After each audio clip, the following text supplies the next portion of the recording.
Design this RLC circuit, that is, find a value for R, such that, under DC conditions, the energy stored in the inductor and the energy stored in the capacitor match. Under steady-state DC conditions, we can replace the capacitor with an open circuit and the inductor with a short circuit, like this. The reason behind this comes from the voltage and current formulas. In DC conditions, currents and voltages are constant, so all time derivatives are zero.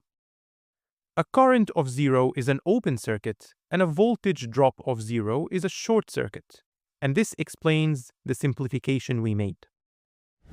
With that said and done, the energy stored in an inductor is half Li squared, and the energy stored in a capacitor is half CV squared.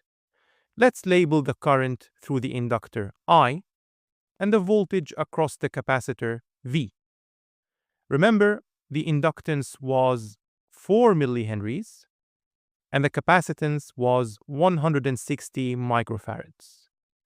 The design problem requires those energies to be equal, so this gives us an equation 0.04 V squared equals I squared.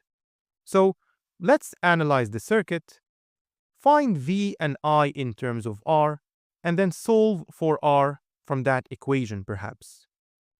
What circuit analysis technique shall we use? Actually, there's no analysis required. Notice that V is also the voltage across the resistor R, because it's in parallel with the open circuit capacitor. Also, I is precisely the current that goes through the resistor R. Here's why. The current comes out of the 5 ampere source, reaching this junction. Part of it goes down through the 2 ohm resistor, but the remaining part goes up through the R resistor, and this is exactly the labeled current I.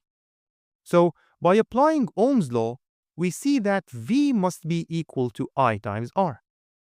Substituting this in our equation and applying the square, I squared cancels out, meaning that R squared must be equal to 25, and therefore R must be equal to 5 ohms.